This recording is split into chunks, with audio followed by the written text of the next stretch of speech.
Bonds hits one high. It's a deep. It is out of here. 7:56. Bonds stands alone. Now Booker with Tucker on him. Throws it up for 8. Shot blocked by Antetokounmpo. What a block from Giannis. 17 seconds from Game 7 or from championship number 6. Jordan, open, Chicago with the lead. Minute remaining. And they're putting Curry in the pick and roll, trying to get him on Irving. Irving and Curry, one-on-one. Irving puts it up.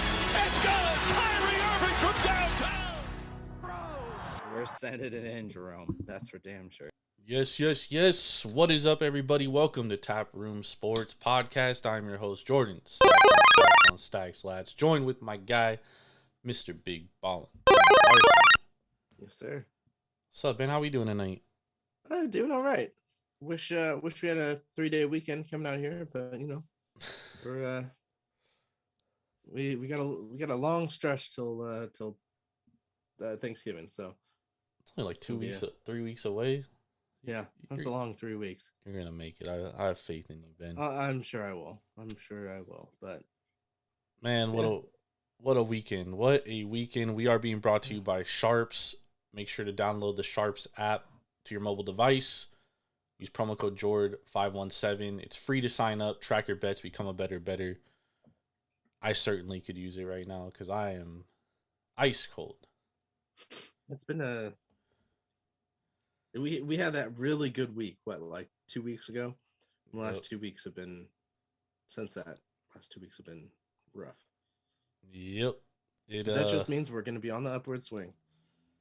Everything balances out. Yeah. It's Not too confident about that, huh?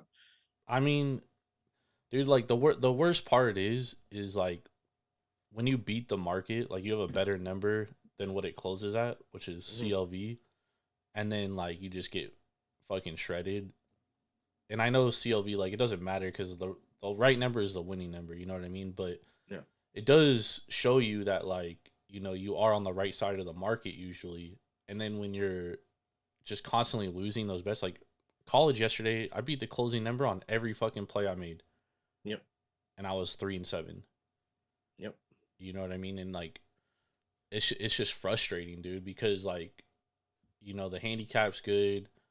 I feel confident about the plays, and then just shit just does not. It just goes south during the game. Yep. You know what I mean? Like, I have the Panthers in a teaser today. It's 8.5. You know, I just need him to win. I need him to lose by a touchdown. Bryce Young throws 2 fucking pick sixes, dude. Yep. I mean, what are the odds of that happening in a football game, in an NFL game, nonetheless? You know what I mean? Like, especially with the number 1 overall.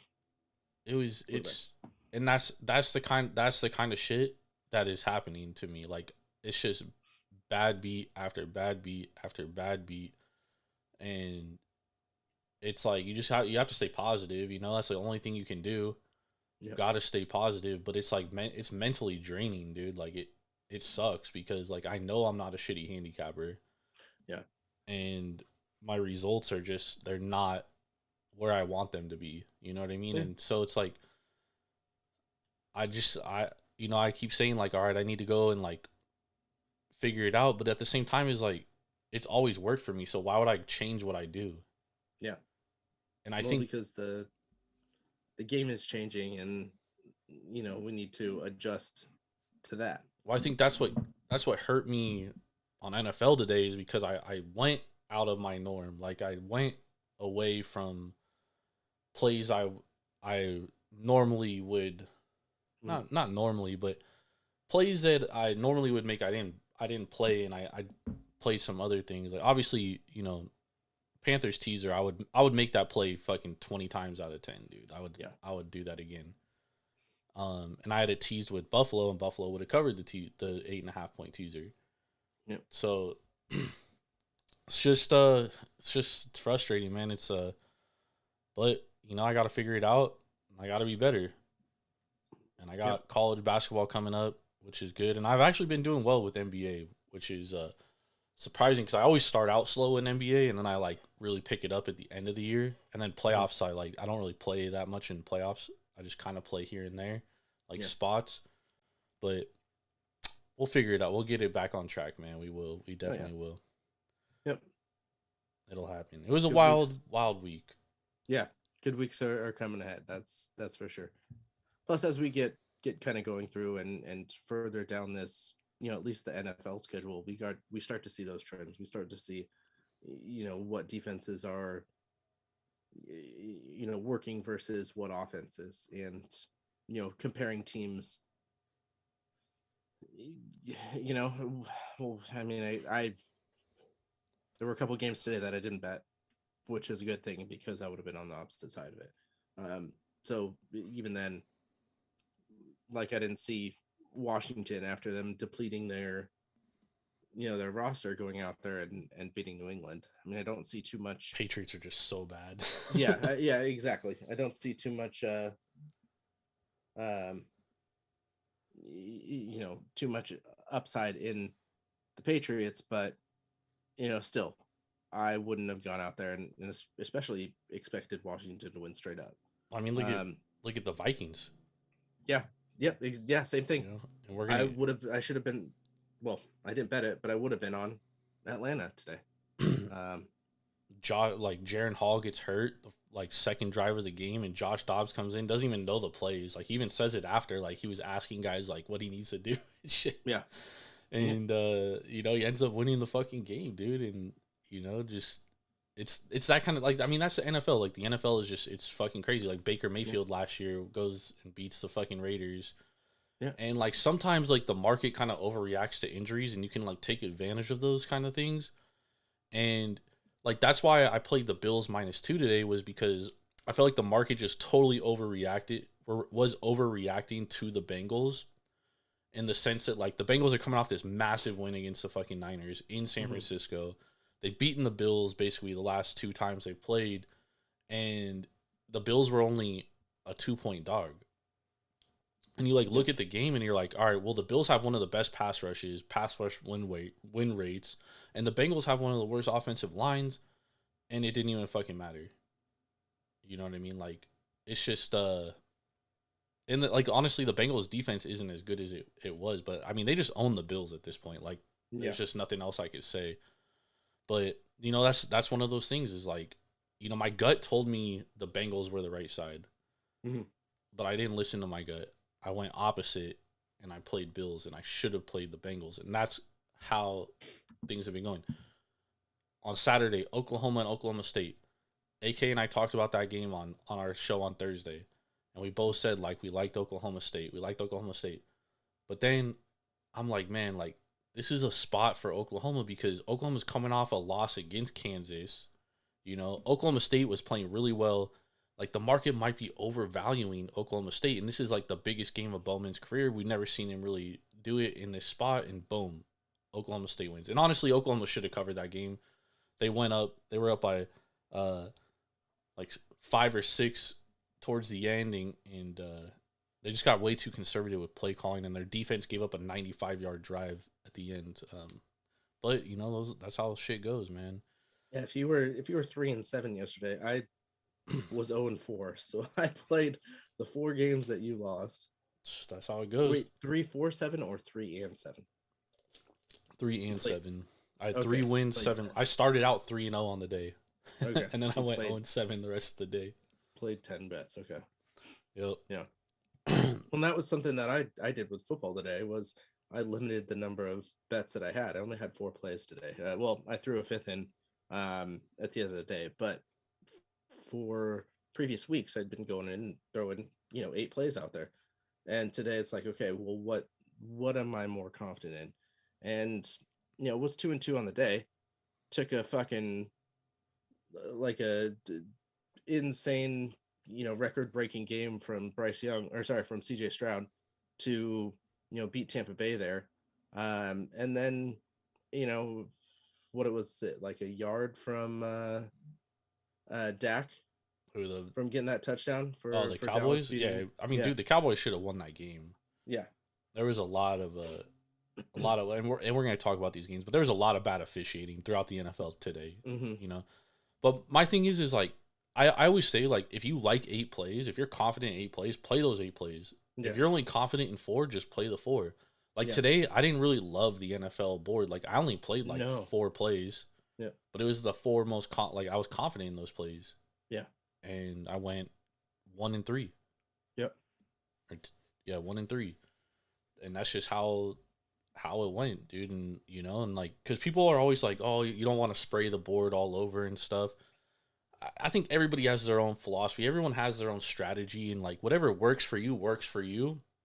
You know, people like AK, they play like 3 plays max, 2 plays max sometimes, but they play them really heavy. And if that works for you, that works for you.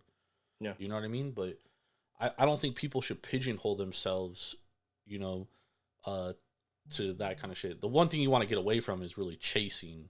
And once you lose, and then you're just chasing and chasing. Like in college football yesterday, I didn't chase. Like I made all those plays before they lost. You know, they just happened to go 3-7. You know what I mean? Like it's just how it goes, man. But let's hop into this week's NFL. Let's recap. So first game, we'll start with the Sunday night game. We had Buffalo at Cincinnati. Cincinnati closed 1.5 point favorites. Depending on where you shop at, the total was 51. The total goes under, as the game was 18-24. Just a wild game. Bengals go down right away, score. Bills get the ball, go down right away, score 7-7. Bengals go down, score again 14-7, and then we kind of seen the defenses kind of hold a little bit. Josh Allen threw an interception, ended up not hurting the Bills because they knocked the Bengals out of field goal range because they had a million penalties.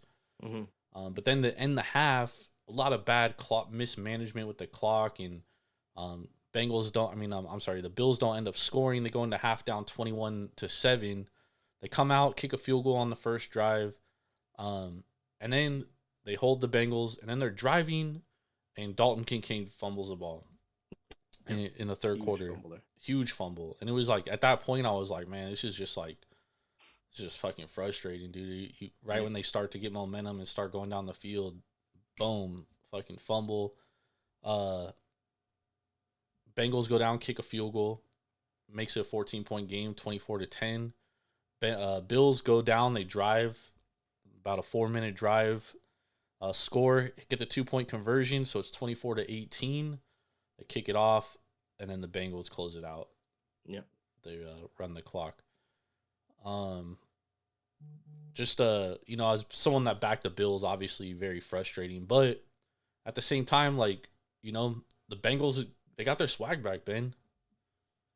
Oh, they definitely do. It took a couple weeks for them to get going, but man, this receiving core is great, absolutely great, with Higgins, with who's their number 3? Taj Boyd. Tyler Boyd? Tyler Boyd, yeah, you're right. Tyler Boyd, yeah. And you know, obviously Chase is something else. Yep. You know, in this you know, they are able to spread the field, and you know, and then to pull Mixon back there and have him be a dual threat, have that make them a dual threat offense,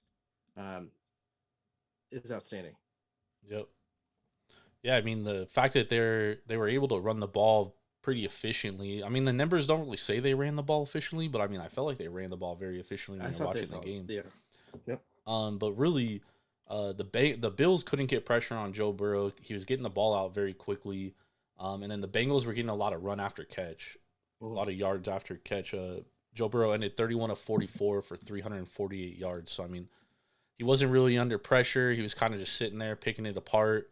Kind of saw it on that last drive, too, when he makes a check and, throws that bomb for a first down. And then that was kind of the ball game. And, the Bills, I know they have injuries. I know they've been battling injuries, especially on their defense. But, I mean, like, dude, this is a team that should be a lot better. And, like, they've just they've gotten worse and worse over the last 3 years. And, like, now if the season were to end today, they're not even in the playoffs. Nope. And it's like outside of Josh Allen, like I don't know what that team really is. And Josh Allen, you know, he forces shit way too much. And like you saw, like when he threw that interception, he forced it. He could have checked it down. They would have got a first down. He forces that pass, but then on that last drive they had, he doesn't force it, and you see how efficiently they move the ball down the field because there's other dudes that are wide open because there's so much attention to Stephon Diggs. Yeah, and it's like he gets in his own head, dude, way too often, where he's like, I need to make this play. I need to make this play. He also needs to use his legs more because they're not a great running team, and like he has to be able to run the football. For them. And yes, he was the top rushing player of the game, but 44 yards is. And it was basically all on that last drive. Yeah, it's good for a quarterback, but same time, like when you have James Cook as your number one there, you've got to be that extra threat, and he hasn't done that this year. Well, I think their running issues are more with their offensive line more than the running back. They don't really get a lot of good push, which is why like having a scrambling quarterback can make up for that because you don't really need great offensive line play, right? Yeah, James Cook is just too small for me. I mean, he's running through like no holes, dude. That's a problem. Yeah. But I think he's a good running back. All right, let's move on to the next game. We have Dallas at Philadelphia, the battle of the NFC East. Dallas closed +3. The total was 46.5. This was another play where it was a trendy dog play. Dallas was a very, very trendy dog this week.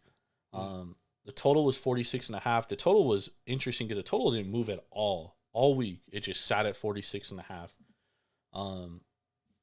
And the game just, I mean, dude, there was very little defense being played in that first half. Dak Prescott went 29 of 44, 374 yards, 3 touchdowns. Jalen Hurts 17 of 23, 207 yards, 2 touchdowns. The big difference in this game was that goal line stance by the Eagles, where what's his name? The tight end. What's his name, Ben? Schoonmaker. He was like literally down an inch before the goal line, dude. Mm-hmm. And it was on 4th down. So they get held, and that was the difference in the game. But this was a wild game. I expected this one to be a lot lower scoring. I thought it was going to be more defenses because it is 2 good defenses, but neither defense really did anything. Yeah. What did you think about this game? I mean, it showed the resilience, for Jalen Hurts too, getting injured and playing through that injury, which, last year we probably see, but the year before that we definitely don't. It was a good hard fought game here. I had I was on the Dallas side of it. It's tough to see Dak make that decision to not cut back, to kind of avoid the hit when you're down, at the 1 yard line. If he doesn't step out or takes that hit and cuts back, he probably scores that touchdown there, and it's a completely different game. Well, that was a 2-point conversion. What's that? That was a 2-point conversion. Was it a 2-point conversion? Yeah. The touchdown that they missed was a Schoonmaker touchdown. Okay. I thought it was he also had one there, but I guess that was the 2-point there. So I guess wouldn't have changed the game fully there, but would have had a push though. Yeah, it would have helped, but no. Oh well, I don't think Philly is as good as. I still don't think Philly is as good as everyone. I believes. Agree. I 100% agree. They also had 2 fumbles, which they recovered themselves. Eventually, those are going to go against you. They had 3 fumbles that they recovered themselves. Yeah, 3 fumbles, and they recover them themselves. Like, that shit's going to eventually go against you. But yeah, I wasn't impressed. Like, their secondary is fucking terrible, dude. Like, they were leaving CeeDee Lamb, like, wide open, bro. Like, yeah, that's the Cowboys' best receiver. Why are you leaving that dude wide open? But on the flip side, like, Dallas secondary not that great either. You know what I mean? Like, they were getting had too. For each of these teams, yeah. Yeah. I was expecting a lot better defense in this game. I thought it was gonna be a lot lower scoring. Both teams kind of it kind of slowed down there in the third quarter or fourth quarter, but that was also because the Cowboys went down twice and only got one touchdown. They should have had two. Yeah. Well, this is going to be very telling next 4 weeks for Philadelphia too. You go to Kansas City next week, then you have Buffalo in Philly, and then you have the Niners, and then you go to Dallas. Then you kind of have an easier schedule at the end of the year, but these next 4 weeks are difficult for them. Yeah, and I feel like last year, we talked about the Eagles. They didn't have a tough schedule and stuff, but like they were like dominating their teams. Like this year, they're like barely skating by every game. Yeah. And on top of that, there was some terrible, terrible officiating in this game. Like terrible. On the Eagles' second drive in the third quarter, there was a pass interference penalty on a ball that was like 15 yards over fucking AJ Brown's head. They call pass interference, which was insane. And then there was just so many terrible penalties. And this is like 3 weeks in a row where the Eagles get fucking bailed out by penalties. Like the Dolphins game was bad too. Remember the Eagles didn't even have a single penalty that game. Yeah. And the Dolphins had all the penalties. So I do think at some point we are going to see some regression from the Eagles. I mean, I think we've seen the regression. I just think they've been very, very lucky to escape with W's in a lot of these games. Yeah. They should have lost the first game to the Commanders. If Sam Howell doesn't throw that stupid interception in the second game against the Commanders, they probably lose that game too. Mm-hmm. And I know you could sit here and say, well, he did throw the interception. I understand. But, interceptions aren't created equal. And then today, by an inch, dude, from Schoonmaker, they win the game. So I do think that the Eagles are skating on thin ice here, dude. And I definitely do think that, they don't get as much pressure on quarterbacks as they did last year. And that secondary is just not good. Mm-hmm. Yeah. So I definitely think the NFC is going to be a crazy division. Because I definitely think the Eagles and the Niners are the two best teams in that division. But I mean, you could probably throw the Lions might be the most complete team in the NFC if we're being honest. Yeah, the Lions really played that many. The Lions beat the Chiefs. Yeah, it was kind of a oddity game though. Yeah, but the Chiefs had like 30 fucking drops. Yeah. And then they got dominated by the Ravens. But I'm saying in the NFC, they got they beat the Raiders, they beat the Bucks, they beat the Panthers, the Packers, the Falcons, other than the Chiefs. I mean, they've dominated those teams too. Yeah. But the NFC, to my point though, the NFC is pretty open. Like, I don't think there's like a totally dominant team. Wow, Lions have a really easy schedule. Jesus Christ. Well, I mean, look at the division they play in. Yeah. Chargers next week. They still have 2 against the Bears. The Packers, the Saints, the Broncos. 2 against the Vikings, and then they have the Cowboys. It's crazy. All right, let's move on to the next game. But do you agree the NFC is pretty wide open? I know you're absolutely. A Niners fan, but like the Niners, they can't play from behind. No, and as we see, one injury derails the whole offense, which I do think the addition of Chase Young, like the Niners need they need a secondary too. But the addition of Chase Young, like that should help the secondary because they should be able to get more pressure. Mm. It all depends. Like we talked about this last week, dude. Like Steve Wilkes, like he just his defensive play calling, his style is just not the same as the personnel that the Niners have. So he's going to have to adapt if the Niners are going to be good. And I think, again, the big thing with getting Chase Young is that it lessens the time that the quarterback has to throw and lessens the time for the wide receivers to beat our cornerbacks downfield. Yep. And that's going to be the big thing for the, Niners defense to stay in check. Facts.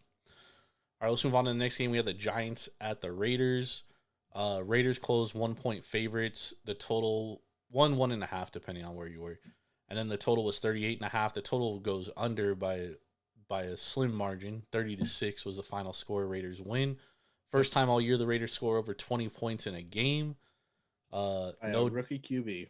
No Josh McDaniels. Yep. And, the Raiders, it was wild because before the game started, that report came out about Josh McDaniels and kind of like the last week of how things went. And it was like, damn, bro, like those dudes really didn't respect that guy. Oh, I didn't see that at all.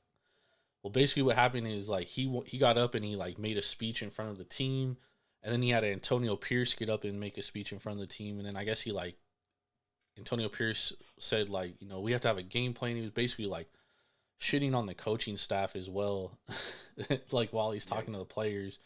And I guess a lot of players, like, went to Mark Davis and they were saying, like, yo, you got to get rid of this guy. Like, he's not a good coach.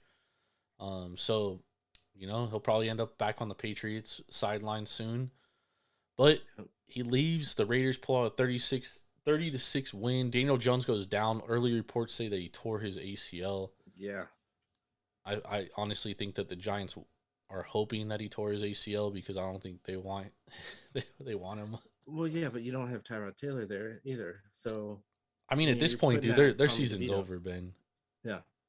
Their season is Tommy over. DeVito, 15 for 20. That's pretty good. 174 yards. The 2 interceptions is a tough part there, but 75% completion rating for 175 yards. Hell of a lot better than Daniel Jones's 4 for 9, 25 yards. So, yeah, I think the only thing that, like, if Daniel Jones was in there, it makes the passing game a little more respectable. So they would have been able to run the ball a little bit. They weren't able to really run the ball at all, because once Daniel Jones went down, they just kind of stacked the box. Yeah, and said if dude's gonna beat us, he's gonna beat us. But it's like I was telling people on Twitter today. It's a good win for the Raiders, but you can't take a ton away from this because of all the things that kind of happened. And like I played the Raiders, dude. I thought the Raiders were one of my best bets of the week. And the reason why I liked it is because A, I didn't know who was going to play quarterback for the Giants, and B, having a new coach, I just thought it was going to be uplifting for them. And the Giants suck anyways, so it's like, yep. And a new QB. There's no tape on him. Now he played against the Chargers. Did he? Yeah. Oh. He played against the Chargers. He looked decent. He just holds on to the ball a little bit too long. Yeah. But he's definitely better than Jimmy G. I'll say that much.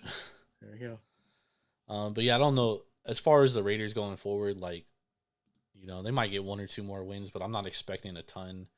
Mm-hmm. But I mean, those dudes seem to love Antonio Pierce, man. So we'll see what happens with that. As far as the Giants go, man, just what a fugazi. Oh yeah. It just shows you that last year was. Yep. Yeah. Well, and the issues with Saquon, the issue now with Daniel Jones making $40 million sitting on the bench. It's a dumpster's fire in New York. Yeah, they were saying like earlier this week they were saying like they wouldn't be, a lot of people in New York media were saying like they wouldn't be surprised if Daniel Jones never played another game because of like the neck injury. It's like reoccurring and stuff. Mm-hmm. So I was shocked he played, and then for him to go down with the ACL, I mean he's out for the year for sure. Yeah. So I mean, if the Giants get an early first round pick, do they go quarterback? I mean, I don't see why not. I think you have to at this point. I mean, they have a lot of holes they need to fill though. Yeah, offensive line, quarterback. I mean, I have a feeling Saquon's gonna walk. Could use another wide receiver. You could use a lot on defense. You need secondary. You need fucking some D line to go along with Lawrence. Saquon's only on a year contract, right? Or did Yep. he sign more than a year? Yeah, just a year. Yeah. All right, let's move on to the next game. We had Indianapolis at Carolina. Indy closed 1.5 point favorites. Again, another game. I got good closing line value. I got it at 2.5. Teased it to 8.5. Total was 45.5. It goes under. We spoke on this earlier. Bryce Young, 2 pick sixes, which was really the fucking difference in the game. The game ended 27-13. You take away those 2 pick sixes, they win the fucking game. Well, it's tied 13-13. But the difference in the game was those 2 pick sixes. What's your thoughts on this game here? Bryce Young, 3 total interceptions in this game too. Yeah, I mean, I just think it's tough for Carolina. They're missing so many pieces, offensively. aren't getting the production that they expected. Defensively, you can't complain too much. You hold the Colts to 13 points if it wasn't for those interceptions. So, Gardner only had 127 yards. They only ran the ball. They kept Jonathan Taylor down for 47. So defensively, I'm happy with the way that Carolina played. Offensively is just kind of miserable. Surprised to see the struggle as much as he is in Bryce Young. What they could have had if they went to CJ. I mean, I'll to keep it a I buck. still think there's issues. Yeah, I still think it's issues, but I don't think CJ is struggling as much as Bryce is. Well, Texans are a lot better. They're a better roster for sure. Oh, absolutely. And like last week, like Bryce looked good, and then this week he like really struggled. Bryce looked decent last week. He looked good last week. He made some fucking throws. This week he did not. He did the opposite of that. He made some throws to the other team. Yeah. But I mean, like, he doesn't have a true number. Like, Texans have 2 wide receivers that are better than any wide receivers the Panthers have. Yep. Texans probably have 3 better wide receivers than anything that the Panthers have. And that's the problem when you draft young quarterbacks so high, is they're coming in on bad teams. Mm-hmm. And like this situation's even worse because like this team already sucked. And then you give up hella assets to go get Bryce Young. So it makes you even worse. Like, bro, this team isn't going to be good till he's like almost out of his rookie contract.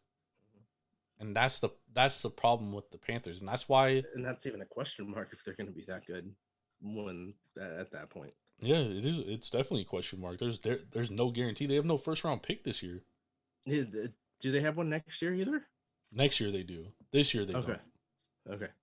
This year they don't have a first round pick. So yeah, that definitely makes it trouble. And I thought Carolina was a good spot here because obviously you have Frank Reich going against his former team. There's obviously motivation there. I thought his team would get up and play very hard for him, knowing that he would want that W at home. You're coming off your best game of the season. Indy on the other side, like, they weren't, like you said, they weren't spectacular today. Like, they looked like shit too. They just looked like less shit. Man, what a turn of events if Carolina gets the number 1 overall pick and they don't have it. Yep. And that they traded for last year when they could have not depleted their system and walk away with the first overall pick and possibly a better quarterback. I mean, there was rumors that Frank Reich wanted CJ Stroud. Yeah. But ownership and management wanted Bryce Young. Yeah. I don't know how true that is. Obviously rumors. Yeah. Let's move in and talk about those Texans. So Tampa at Texans. This was probably the best game of the day by far. Agreed. Yep. Texans closed -2.5, and the total was 39.5. Went way over. Yeah. The game was 39-37. I mean, just if you missed this game, definitely catch the fucking highlights because this was such an entertaining game, dude. Just back and forth in the fourth quarter was phenomenal. Yeah. It was a 46-second drive. Texans go down the field, score, and win the game. And they lost their kicker. Yeah. Yeah, they had their running back kicking it. Yep. It was Ugambalaway. Yeah.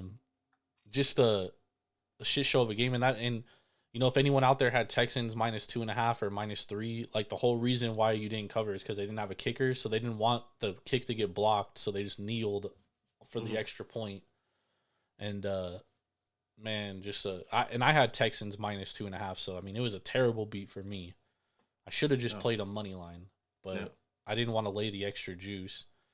But man, what a fucking game this was. CJ Stroud went for 470 yards, 5 touchdowns, 30 of 42.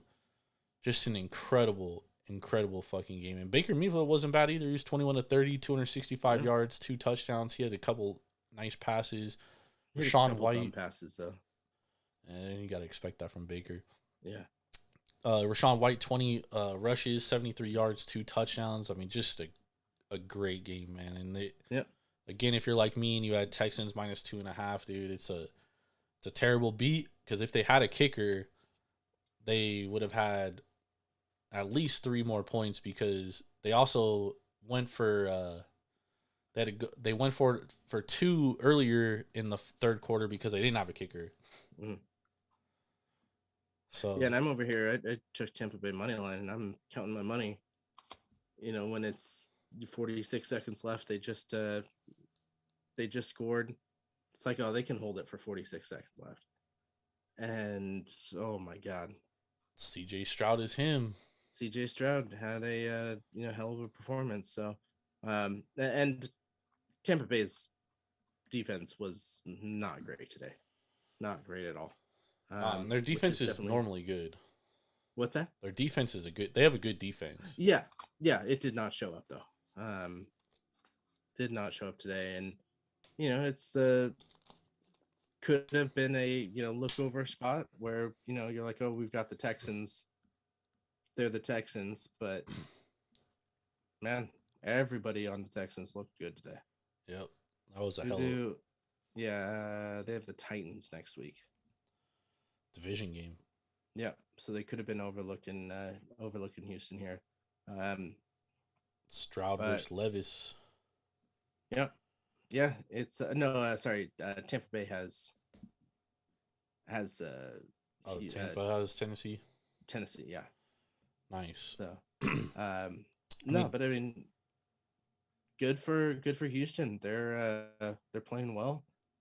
Tank Dell looked great there at the end of the game. Had receptions, averaged 19 yards per looked great. Texans are in the playoff hunt too. I want to see Mechie do well. He only had a reception for 14 yards, but he doesn't get a ton of snaps though. No, he doesn't.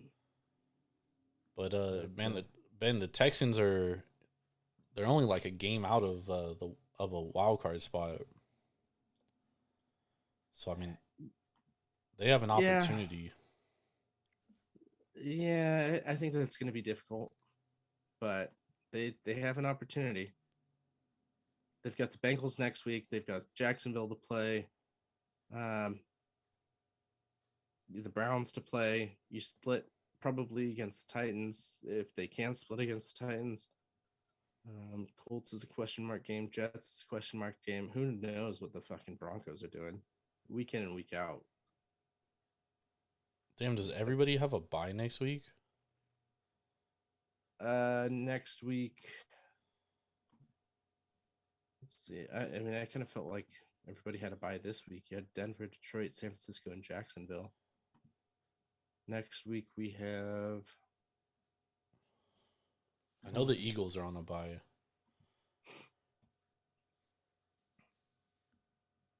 So next week you have Philadelphia, Miami, LA, and Kansas City. Okay. All right. That makes sense. Rams. Not Rams. Yeah, the Chargers. Yeah. All right. Nice.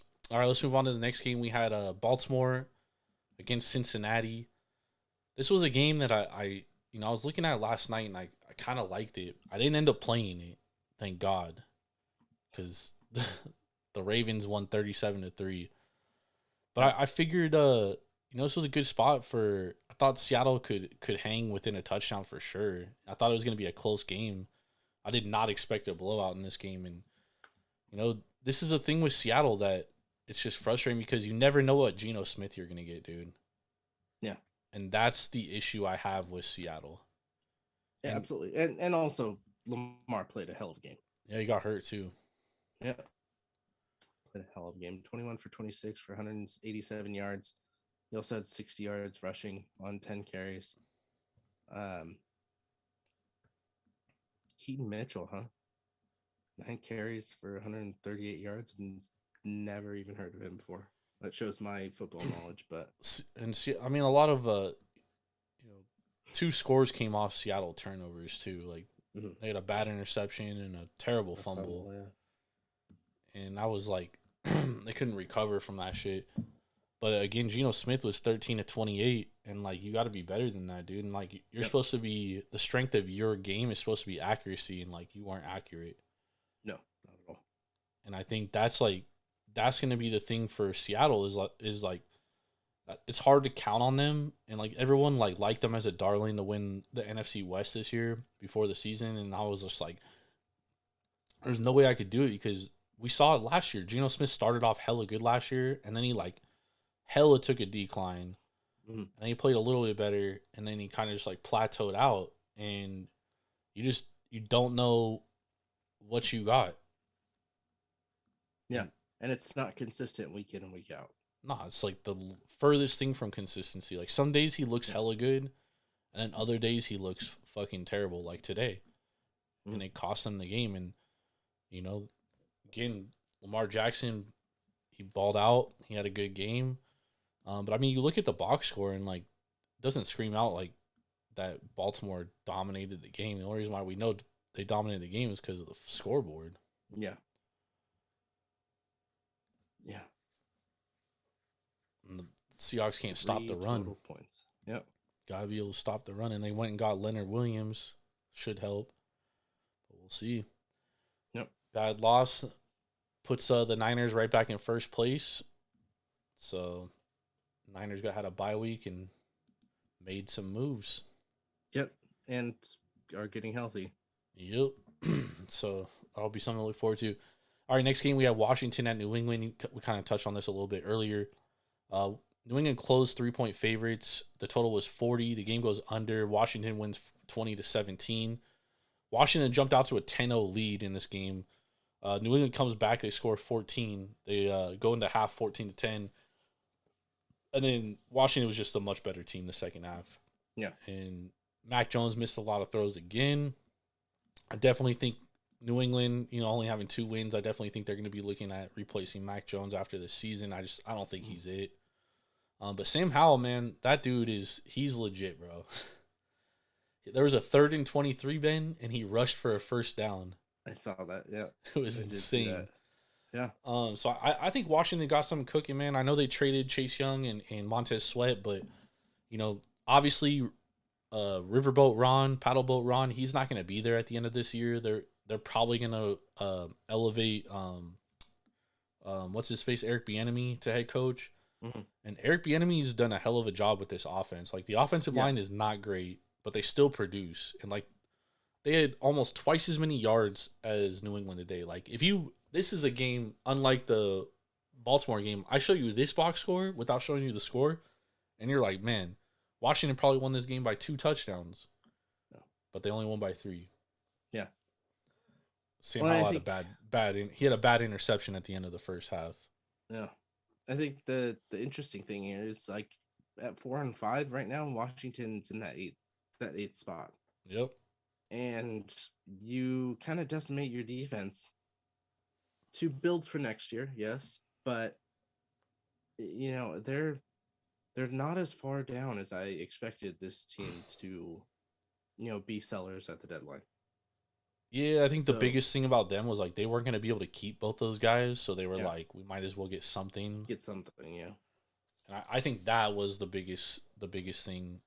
Like I think they wanted to keep Chase Young. I just think Chase Young is going to want more money than what he's produced. Mm. Obviously he had that big injury which has really held him back, but he hasn't been the same. No, he really hasn't. So like that one really hurt. And then, being able to keep Montez Sweat, like Montez Sweat just got a 4-year, $98 million deal extension with the Chicago Bears. And I don't think they wanted to tie themselves up with a defensive lineman like that. So I think they were kind of in the position where like, let's get something when these guys are going to walk for nothing. Yeah. And then we'll continue building. Like, I don't think it knocks them out of being able to be in a playoff race, but I do think it hurts them being in the division they're in. I mean, they already got the 2 games out of the way with Philly, but they still have to play Dallas 2 more times. Yeah. And who knows what? Yeah, but 0-3 in the division so far. Yeah, It's rough. that's very tough. And Yeah. you know, Sam Howell is a great quarterback, but again, like their offensive line is not good, and so like they have to kind of figure that out. And but I mean, the one thing is like you found your quarterback of the future. Like I definitely think Sam Howell is that. He's probably top half of the league quarterback this year.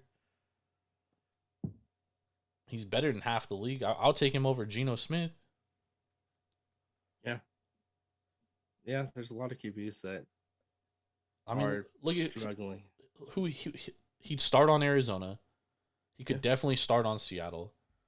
He could definitely start on the Rams because Stafford's hurt, obviously.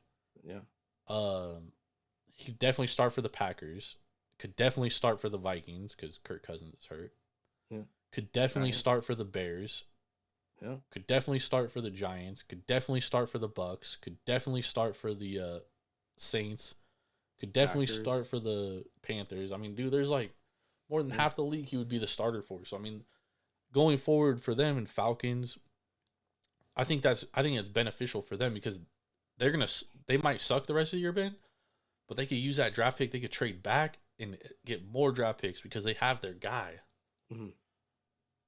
I'd rather be in their position than in, let's say, the Giants' position. I mean, no, not necessarily, because Giants are going to get a much better pick. Right, but the Giants need a quarterback. So, like, they're going to have to use that pick for a quarterback. Whereas, like, if Washington were to get a top 5 pick, they could trade that pick to someone like the Giants and get more draft picks because they don't need a quarterback. So they could find someone desperate. That's also the thing too. Like, you know, Washington at 4 and 5 aren't going to get even a top 10 pick. No, probably not. Well, no, I don't know. They might get a top lose 10. out. I don't think they're getting a top 10 pick. I mean, right now you got Arizona, Yeah, Chicago, Carolina, Chicago, New York, LA Rams, Green Bay Packers, Atlanta Falcons, Tampa Bay, most likely. See, I think Atlanta is good. They're not going to be that bad. They play in a dog shit division. Yeah. Yeah, but again, that helps them. That gets them more wins. So yeah, I guess I would put that above Washington. They're gonna fall out of the top 10. Yeah. Minnesota's gonna fall out. You've got the Patriots, you got the Broncos, you got the Titans. Yeah, the Patriots might have a top 5 pick, dude. Yeah. That team sucks. You got the Raiders. The Colts aren't taking a QB. Texans aren't taking a QB. Well, the Cardinals have the Texans pick. Oh yeah. The Cardinals have the Texans pick. The Bears have the Panthers pick. Yeah. But I mean, then again, that's a top 10 pick that's not going to Washington. Yeah. So But I mean, they could still trade back. yeah. Because if you think about it, if Cardinals, Bears have the top 2 picks, they're probably going to get much at the 15th pick. I think yeah. You're probably right because I think the top 3 quarterbacks are going to get taken early, and if that means someone's trading up, I think that means someone's trading up. Yeah, and they're going to go early. So, I mean, you're probably right, but maybe someone falls in love with a player there and they want to trade up a little bit. Yeah, we always see that people trade up for random guys that they like, that they want. Yeah. Texans need to stop winning though, dude. Hurting the fucking Cardinals draft stash, dude. All right, let's move into the next game. We had the Bears at the Saints. Saints closed 10-point favorites. Total was 42.5.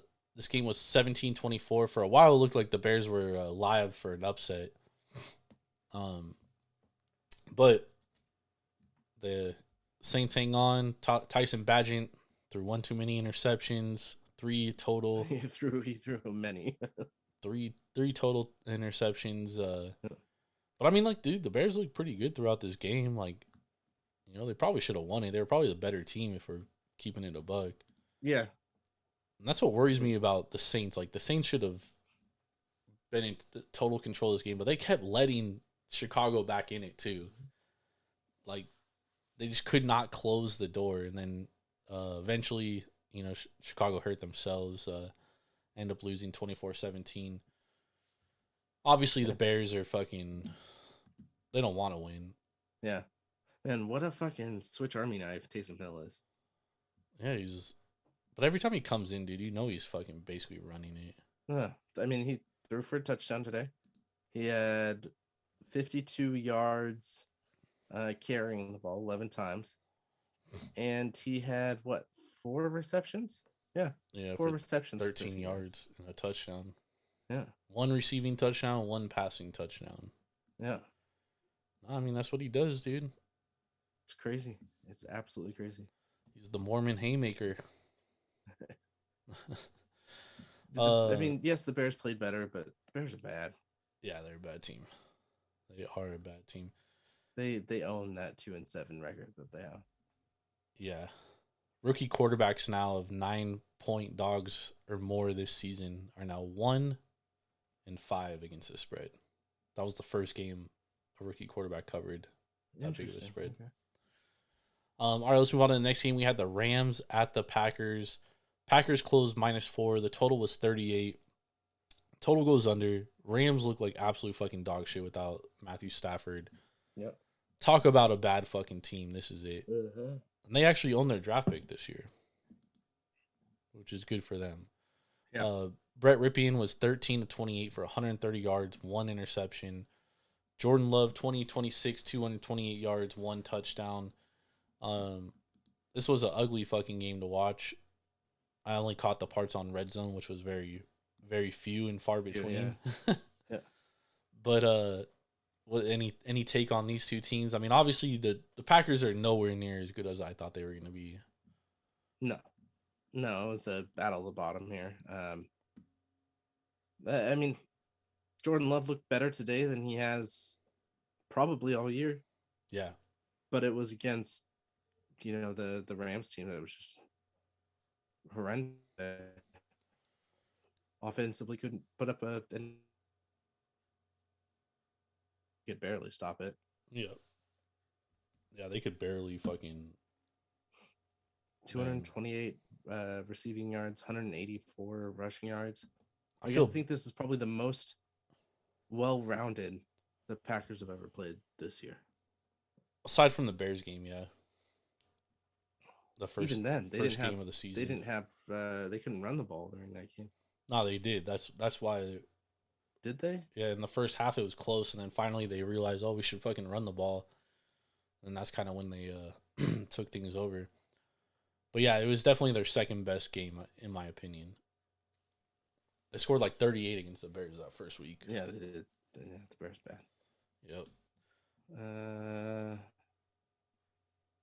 Let's see. Aaron Jones had 41 that game. Let's see. Yeah, 122 rushing yards. Oh no, sorry. 92 rushing yards. 245 passing yards. Yeah, Jordan Love had 3 touchdowns that game. Yep. That was his best game for sure. Yeah. Hasn't looked the same since. Nope. Better today though. Yeah, he's just I don't know, under pressure, dude, he becomes like a different guy. He gets happy feet, overthrows guys. Just not very good. Yeah. All right, let's move on to the next game. We have Minnesota at Atlanta. This game closed 3.5. The total was 38.5. The total goes over. This was probably the second best game of the day. Josh Dobbs comes in after the second drive, and he ends up winning this game. Dude just got there on like Tuesday or Wednesday. 20 of 30, 158 yards passing, 2 touchdowns. He also added 7 rushes, 66 yards, 1 touchdown. Just a hell of a performance from Josh Dobbs. I do also think that Josh Dobbs coming into the game kind of changed everything because the Falcons were not prepared for him to play. They did not expect him to see a minute in this game. Although Jaren Hall looked good the first drive or two he was in. He was 5 of 6, 78 yards. Injury? Yeah, he got concussed. Okay. He got concussed, knocked him out of the game. So if Dobbs were to go down, their emergency quarterback would have been Cam Akers. Oh wow. Okay. That would have been something. That definitely would have been something.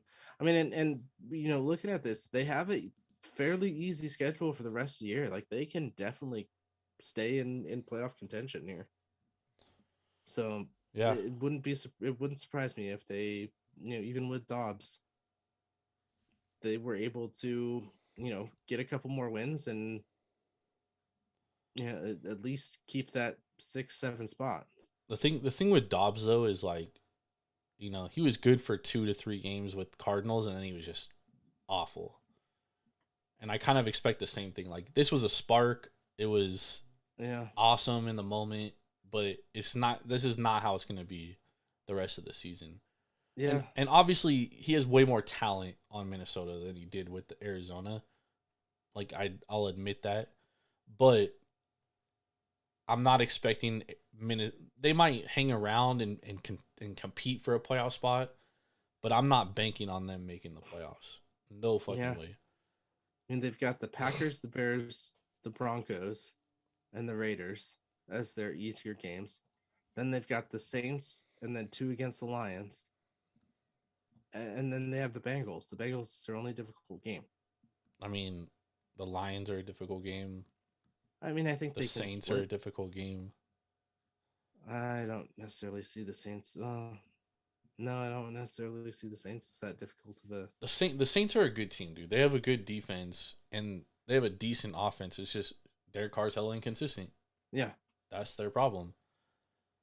But Minnesota doesn't have a great defense, and now they don't have a good quarterback. They have a decent backup quarterback. But you're asking this guy that just got there, you're asking him to go win you 6 games or so to make a playoffs. I don't see it happening. Yeah. You know, backup quarterbacks are good for 1-3 weeks till the starter comes back. But if you have to rely on a backup quarterback for the rest of the season, it's gonna get difficult. Especially because like I said, they don't have a great defense. Yeah. You know, so it's gonna hurt them. And if you're Atlanta, I mean, like I get it. This game, like I said, this game probably caught them off guard because they weren't expecting Josh Dobbs to come in. And to be honest, they were probably overlooking Minnesota a little bit because they were like, oh, Jaren Hall's going to be in there. And if you watched Jaren Hall last week, I mean, the dude looked fucking lost. Yeah. But, you know, Arthur Smith, at some point, like, he's got to take accountability for this because this team is too talented to be as bad as they are. And it took him long enough to move on from Ritter, right? Yeah. But I don't know, man. Like, team's just too much talent, and they're not that good. Why is Bijan Robinson only getting 11 carries a game? Yeah. Well, and you've got two great running backs there, and they're definitely being mismanaged. Yeah. Fucking crazy ass game though. Yeah. All right, now let's move on to the last game that we had, which was the Germany game, the game in Germany this morning. You're just skipping over your Cardinals Browns, huh? Oh shit, I forgot about them. Where is that game? And then Titans Steelers. Titans Steelers was Thursday night. Yeah. Oh yeah. All right, we'll do the Cardinals and Browns. I mean, this was to be expected. My dumbass played Cardinals plus 13. I just thought it was too many points. I didn't think the Browns could score enough. Yep.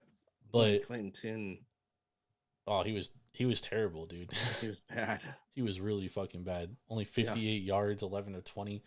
Yep. I mean, I tweeted out halfway through the game. I was like, bro, putting this dude out there is like the definition of like tanking, dude. Yeah. 7 sacks for 41 yards too. Unbelievable.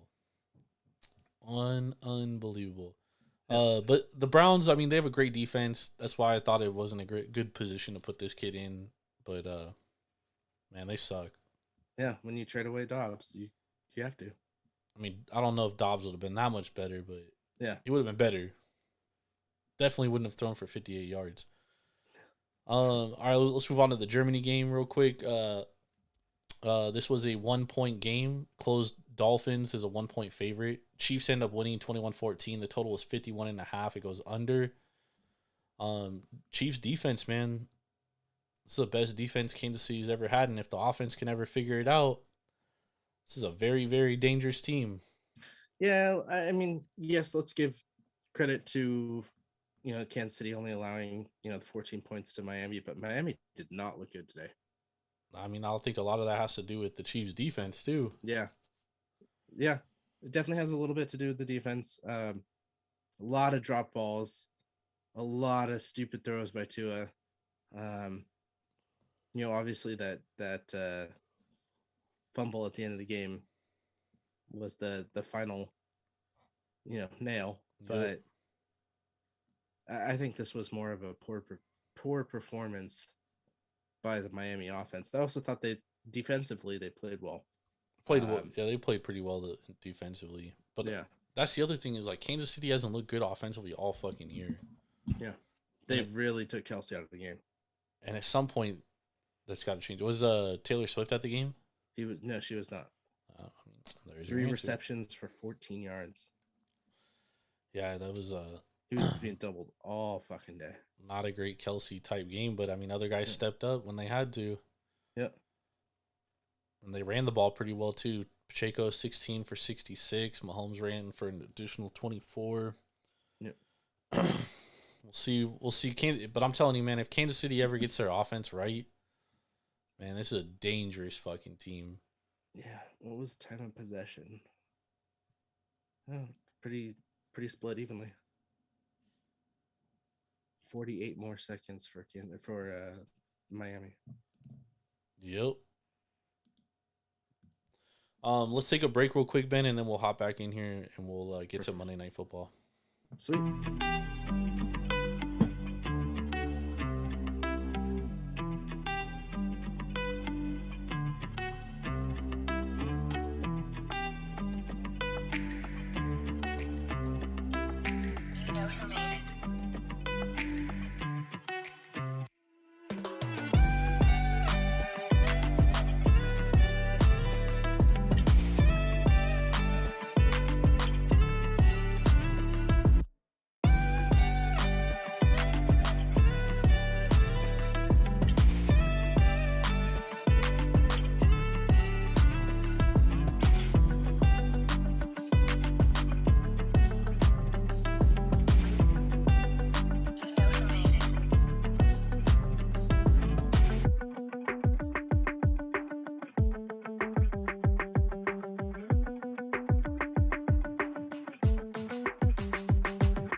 All right, we are back. Time to preview some NFL football. Before we get to that, Ben, what are you sipping on? I'm just drinking water. I'm on a fucking cleanse this week. Ooh, dang. Okay. I started off with Carl Strauss's Oktoberfest. So they're from San Diego and brought in all of the ingredients from Germany. Nice. So that was a really good one. And then now I'm going for a Sierra Nevada celebration. The new celebration came out for this year, and again, absolute W from Sierra Nevada. So yeah, they always kill that. They always kill those seasonal beers. Yep. Celebration is usually my least favorite, though. Oh, interesting. Over the years, it's grown on me. So nice. I'm just not a big like spices and stuff. No, it's not too spicy. Okay. It's spicy. All right, let's talk about this Monday night game we got between the Chargers and the New York Jets. Currently, the Jets are plus 3.5. Chargers laying 3.5. Totals at 39.5 on the money line. Chargers minus $1.68. Jets plus 142. Obviously, you could shop around for different prices, etc. But what do you think about what's your initial thoughts on this game here, Ben? I mean, this is tough to tough to call because the Jets' offense is absolute dog shit. The Chargers' defense is absolute dog shit. The Chargers' offense is good, and the Jets' defense is pretty good too. Yep. So it's a it's a tough one to kind of put all together. I think you look at it, passing Jets defense 5th overall in the pass, Chargers offense 6th overall in the pass, 9th overall in scoring, Jets defense 6th overall in 8th overall in scoring. So it's really tough for me to pick a side here. These teams really kind of hit each other where the other one hurts and struggle where the other ones struggle. So this is a tough one for me. I think I'd lean LA, but we always know that the Chargers love to Charger. I was gonna say, if the Chargers weren't on the road, I think this would be a little bit different. Yeah. But the fact they're going on the road in prime time and laying 3.5, I don't love that. Yeah. This is probably going to be an ugly game, but in my opinion, it's definitely Jets or pass. Like you said, the Jets offense hasn't been good, but on all the defensive metrics, it just absolutely leans Jets way. Only giving up 4.8 yards per play, 0.26 points per play. On red zone scoring, only 36%, which is one of the best in the league. So I definitely lean Jets here, but I don't love it. And it's also it's hard to play the under in this game too, because like you never know. Breece Hall could go off. Yeah. Because the Chargers can't really stop the run. Mm-hmm. So that's why I'm saying, like, it's definitely, in my opinion, it's Jets or pass. Yeah, for sure. Yeah, it's an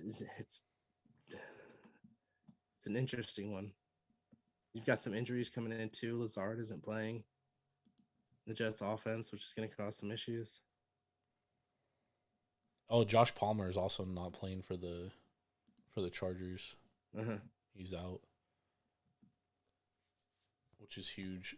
Kenneth Murray Jr., if he doesn't play, that's a huge loss for the Chargers defense, especially regarding the run. So, yeah, I mean, like I said, man, it's either Jets or pass for me. What's over under? 39.5. Ooh. That's what I'm saying. It's a low total because, like, the Chargers, like, if they get going, dude, they could, like, put up points, but Jets defense is hella good. Yeah. Yep. The Chargers are only 1-2 on the road. Like, they're not a good road team. Mm-hmm. Even though they always play road games. Yeah, that's true. So technically they're 3-4 on the road. Yeah, but I mean, like, this team is a team that lost to Tennessee when Tennessee was bad. Like, bad. So. Yeah, they've been beaten up on crap teams recently, but Jets coming off 3 straight dubs, too. Yeah. Philly being one of them, which is surprising. Yep. It was definitely an overlooked game, but Are the Chargers on a bye after this game? No, they got the Lions. No, I have a different bet for this game. for my best bet. So you're gonna wait? Yep. All right. Let's talk some baseball. Some Major League Baseball. So obviously the year has ended, so free agency is about to kickstart. There's been a lot of rumors already about things going down from obviously, well-regarded reporters like Bob Nightingale. But one of the more interesting things that I've heard is that, well, two things. Obviously, well-known reported that the Padres had to take out a loan just to do payroll. A lot went into that. Obviously, the Bally thing went under, all that stuff. However, rival GMs are telling Bob Nightingale that they wouldn't be surprised to see the Padres dangle Xander Bogaerts or even Fernando Tatis Jr. in creative deals to help avoid trading Juan Soto. Wow. Surprises me there. Then there was another report from Bob Nightingale as well that AJ Preller, who's the Padres GM, wants to keep Juan Soto for at least the first half of the year to see how the season goes so they can contend. And if they're not contending, we'll probably trade him. I kind of think they have to do that with the amount of pieces that they gave up for Soto. But if you hold him till the half of the way through the year and then trade him, Ben, you're going to lose him. Like, you're not going to get that much in return. No, not at all. That's the problem. They should have traded him this trade deadline. Yeah. Because they would have gotten a lot. Even trading him this offseason, they're not going to get a ton for him. They're going to get more than, like you said, more than what they would during the middle of the season. But his stock is pretty low right now. I mean, he's still, the generational hitter that we know, but his stock is definitely down from where he was coming out of Washington going to San Diego. I think he had a good year. He just had like a rough month. But I mean, if you look at his season overall, like, he was definitely the best hitter on that team throughout the course of the entire season. I mean, Machado had a bad year. Bogart started really hot, and then he just really fucking cooled down for most of the year. Tatis took a long time to get back. Tatis, he didn't really start going until the end of the year offensively. So, I mean, I can see from that aspect why AJ Preller. Plus, I mean, obviously they gave up assets to get him. But the thing, my thing with this whole thing is like, if you're taking out loans to pay out your payroll, you're probably not looking at adding a ton of free agents. So you're probably losing Blake Snell, right? And then if you lose Blake Snell, like, what's the plan look like? Because the guys you had to replace him, you've traded. Mackenzie Gore, Ryan Weathers. So I don't know what their like rotation is going to look like in that aspect. So I'm looking at this and I'm like, look, dude, you're probably not going to re-sign Soto. Or if you have any inclination that you're not, like, go get what you can for him now. Because the problem with trading Bogaerts and Tatis is probably a little easier to trade, even though he has a big contract because he's young. But Bogaerts is like, after the year he had, who the fuck's going to want to trade for him with that contract? Especially with that contract, it's huge. Yeah. Yeah. They're also losing Hader. They're also losing... they're losing one more guy. Free agency. They're losing Blake Snell. Yeah. I think they have Ha-Sung Kim for one more year. Yeah, they have Kim for one more year. I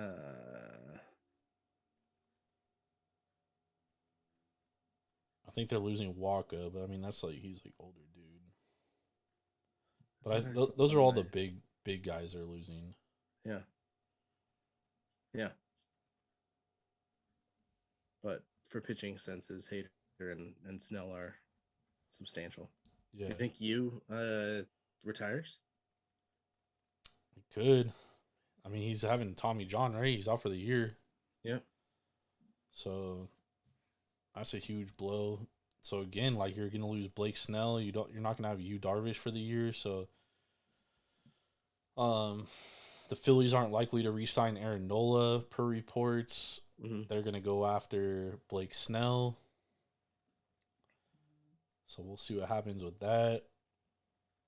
Yeah, I mean, I just think the Padres are just they're in the most interesting position this offseason because a lot of what they can do will really dictate a lot of how free agency goes because there isn't like a big free agent as big as Juan Soto on the market. Well, I guess Shohei is. Shohei, but Shohei's damaged goods to a sort. Because you don't know. Are you going to sign? You're not getting him the pitch for this year, that's for sure. Yeah, but do you sign him? You don't know how he's going to come back from Tommy John. Like, I mean, he's still a generational hitter, though. Yeah, but are you going to sign him for 2 years? Are you going to sign him for 10 years? Are you going to sign him for 15 years? I think if you're, I've said this plenty of times, if you're Otani's agent, you probably want to sign a 10-year deal with a 2-year out. Yeah. Where you have an option to opt out because then you can, obviously this year you're not going to pitch, but then the second year you could pitch. And if you pitch really well and you hit really well, you can opt out and then retest the market. Yeah. So that's how I would play it. Unless someone offers you like a fucking deal you just can't refuse. Yeah. Which a team could, very well could happen. Yeah. It's going to be an interesting offseason because I think they're obviously like the Yankees, they're coming off not making the playoffs, so they're going to spend money. Mm. The Phillies are already, they're already telling people they're going to spend more money. The Rangers are, by all reports, are interested in Aaron Nola if he doesn't re-sign with the Phillies. They're interested in Josh Hader. So, I mean, they're willing to spend more money. So, Giants have money to spend. It's going to be a free-for-all frenzy. Mariners have money to spend. And the Mariners want to upgrade. And then, you have your Orioles of the world and your Rays of the world, which are, a couple pieces away likely. Yep. So I kind of put the Braves there too, a couple pieces away. The Braves need pitching, but I mean, to be honest, their pitchers, they were all hurt this year, so maybe they come back and wait till the deadline or halfway through the season. Yeah. They're probably only looking to add like fucking bullpen depth, if anything. But yeah, it's gonna be an interesting offseason. What do the Astros do?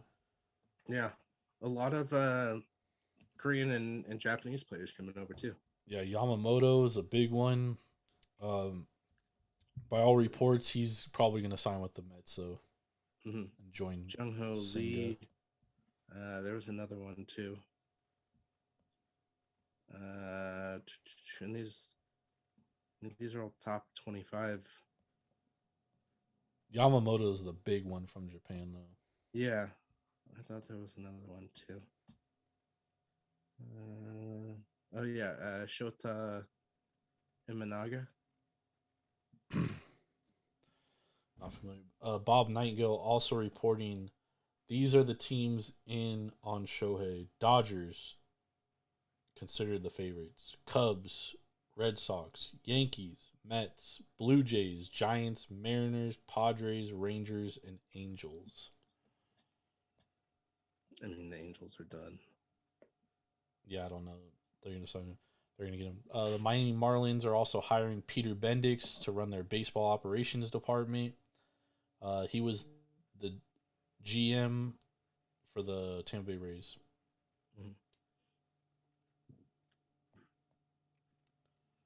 Yeah, I have it as a 4-team dog for Shohei.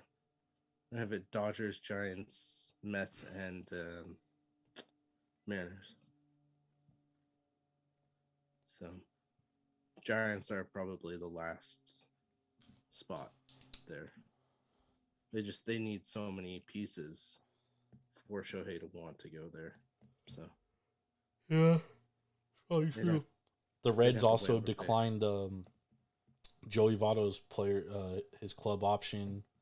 He's now a free agent at 40.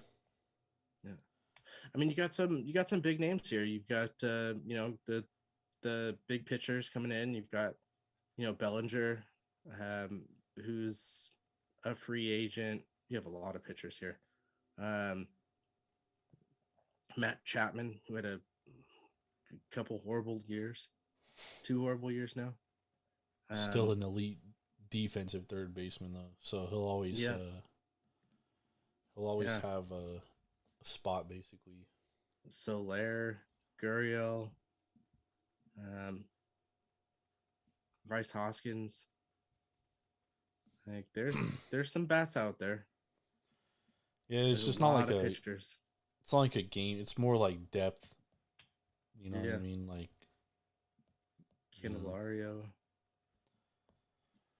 Candelario's a good one. He had a really good first half of the year. Kind of tailed off at the end. Once he got traded. Yeah. That shit Adam does it, though. Duvall, CJ Cron. CG Chrome might be in Korea next year. Really? Okay. He had a rough year. A lot of those dudes once they hit in Coors Field, they like never hit the same. Yeah. Cody Bellinger probably resigns. Cody Bellinger had a terrible last month of the season though. Yeah. Actually wouldn't be surprised if Jock signs in New York, the Yankees. He seems like a Yankee Player? DH. Yeah. I mean, they have Stanton though. That's true. I guess you could throw Stanton. You can't play Stanton in the field every day though. He'll break down. Yeah. That's a tough thing. I mean, we'll see. I think I think the Yankees are gonna make a run at some big names, and then they don't get them. We'll see how it kind of fucking plays out. Yeah, they desperately need hitting and pitching though. Yeah, Well, I mean, I don't know what's the bigger hole. if you're the Yankees, you're hoping Nestor and Rodon bounce back next year. Yeah, I mean that's your two big hopes. Mm-hmm. And then those are pretty big hopes though. yeah, I mean like both were injured though. That's the thing is like, so you're hoping maybe it's just injuries, right? And they can come back and play well. Because it's tough to like go and sign other guys. Like you just put out hella cash for Carlos Rodon. Mm-hmm. So we'll see what happens. I'm interested in free agency though, man. I'm interested in how things play out this year. But I definitely think, again, I think the Padres are the most interesting team as to what kind of shakes down with them this offseason. I think it's gonna tell a lot. What do you think of our Gold Glove list? I have no fucking clue how the fuck Anthony Volpe got a Gold Glove. Yeah, there's a couple. That was the one where I was like, that makes no fucking sense. Yeah. Who was it? The guy from Colorado. Hold on, pulling this up. Doyle? Bretton Doyle, yeah. Nah, I'm You not. got better center fielders out there. Not terribly upset with that one. I mean, honestly, the NL isn't bad to me. Like, I have no issues with any of those guys. Tatis led the league in outfield assists. Hap's a good left fielder. Hayes is like fucking definitely the best third baseman in the National League. Mm-hmm. Swanson and Horner are both elite defensively. Christian Walker, I mean, first base you can like make a case for hella dudes because you're just fucking catching a ball. Yeah. And then I think Moreno's a great fucking catcher. You could have made an argument for Patrick Bailey. I wouldn't have been upset with that. But I think the AL is a fucking like, dude, Volpe is nowhere near the best shortstop in the American League. Like, there's like 8 guys I would put over him. Mm-hmm. Stephen Kwan out in left field. Kwan's a good left fielder though. Mauricio Dubon as your utility. Yeah, like, bro, how did Gunnar not get a Gold Glove? Even Jonah Heim over Adley's crazy to me. Although Adley did have a kind of down year defensively, so I'm not that upset. And how can you say best defensive pitcher? Yeah, I don't. My thing with Gold Glove has always been, and I've told you this before, Ben. It's a fucking fake award, dude. Yeah, it's not based on anything. It's a popularity contest. Like, once you have the reputation of being a good defensive player, you're basically like locked in there for the rest of your career. Mm-hmm. Like Eric Chavez, bro, won like 9 straight Gold Gloves. I mean, he was probably the best defensive third baseman in the AL during his reign, but still. Yeah. Was Mookie right field or center field? See, that's the other thing, dude. You could have put Mookie as utility. Utility or he could have easily been utility. But Ha-Seong Kim was also hella good. So it's like it's hard to. Yeah, I mean Freddie could have been there too. Yeah, you could put Freddie Freeman first base. But that's what I'm saying. First base is the toughest one because you could make a case for hella dudes. Yeah. Matt Olson is probably the best defensive first baseman in baseball. Mm-hmm. I don't think many people would argue against that. All right, let's get some best bets, Ben. Let's go, y'all. All right, so mine for tomorrow, let me pull it up, is going to be a prop bet. So we're going to go Garrett Wilson over 5 receptions. He had 15 in his last 2 weeks, and you have no Valdez-Scantling tomorrow. So I think the ball is going to be focused on Garrett Wilson. So we're going to go over 5 receptions.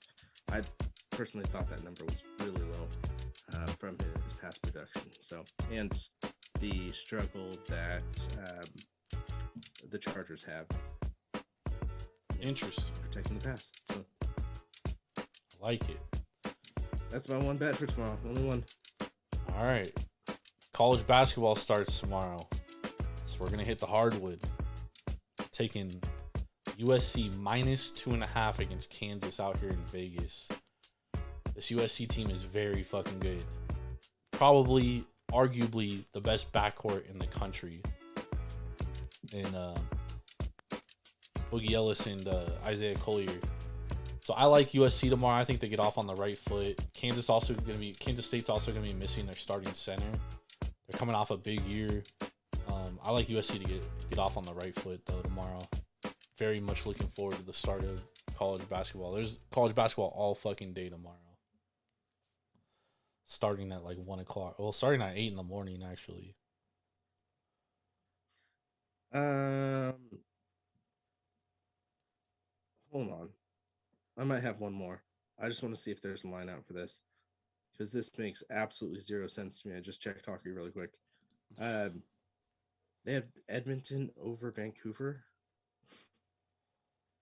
Been those fishy lines, dude. I just don't understand it. Hold on, I just want to see if there's. Yeah, Edmonton is favored minus 115.